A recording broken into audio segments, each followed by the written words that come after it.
Today, I will tell you about the outstanding histologist Boris Pavlovich Khvatov and his book collection. He was born on April 3, 1902 in Dneprodzerzhinsk. In 1920, after graduating from the gymnasium, Boris Pavlovich entered the medical faculty of Dnipropetrovsk University. While still a student, he began working at the Department of Histology as a preparator, and after graduating from the university, he was left at the department as an assistant. Professor Boris Pavlovich Khvatov headed the Department of Histology and Embryology of the Crimean Medical Institute from 1940 to 1972. During his work, Khvatov created a unique embryological school, which gained wide popularity and recognition both in our country and abroad. In 1938, after defending his thesis of the study of the mechanisms of ovulation in mammals, Khvatov was awarded the degree of Doctor of Medical Sciences. Questions related to the study of the mechanisms of ovulatory process and its causes interesting Boris Pavlovich throughout his subsequent scientific activity. In 1940, Professor Khvatov moved to the Simferopol to the Crimean Medical Institute as head of the Department of Histology. By the time, Khvatov had gained rich experience in the study of artificial insemination of animals, taking direct part, together with Professor Minovanov, in the development and implantation of this method in animal husbandry. Throughout his scientific life, Boris Pavlovich has collected a large collection of rare foreign literature. One such book is Histology and Microscopic Human Anatomy by Philip Storr. The textbook was published in 1906 and is the reprint of an 1892 work. The chapters of general cell structure, the skeletal system, muscles, the central nervous system, and nerve endings have been edited. The second such book is Fundamentals of Microscopic Technique for Zoologists and Anatomists by Dr. Lee and Paul Meyer.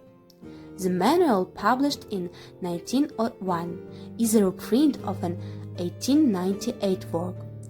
The publication was supplemented with a description of technically new, for the time, microscopy techniques. The third book is Handbook of Comparative Embryology by Francis Balfour.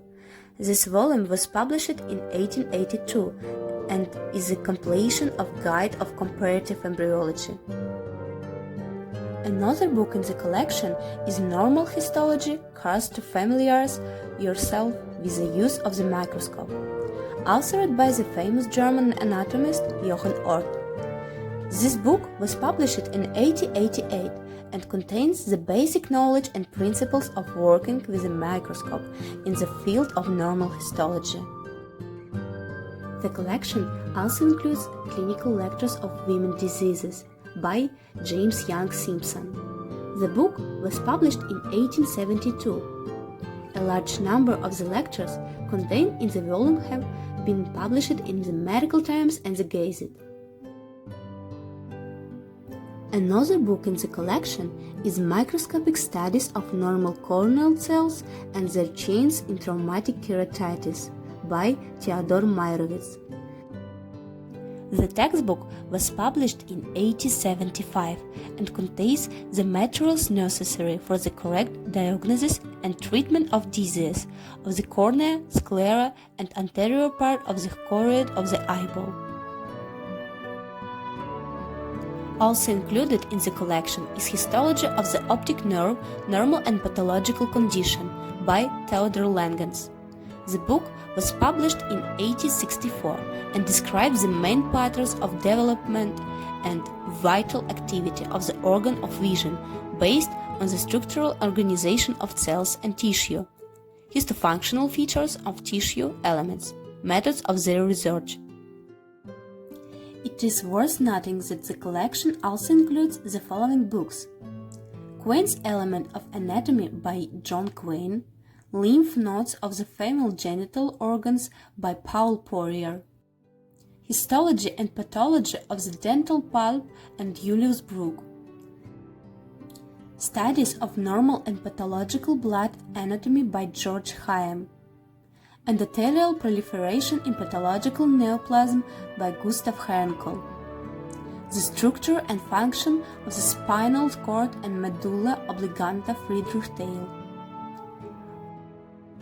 Microorganism with special emphasis of the etiology of infection diseases by Karl Flug.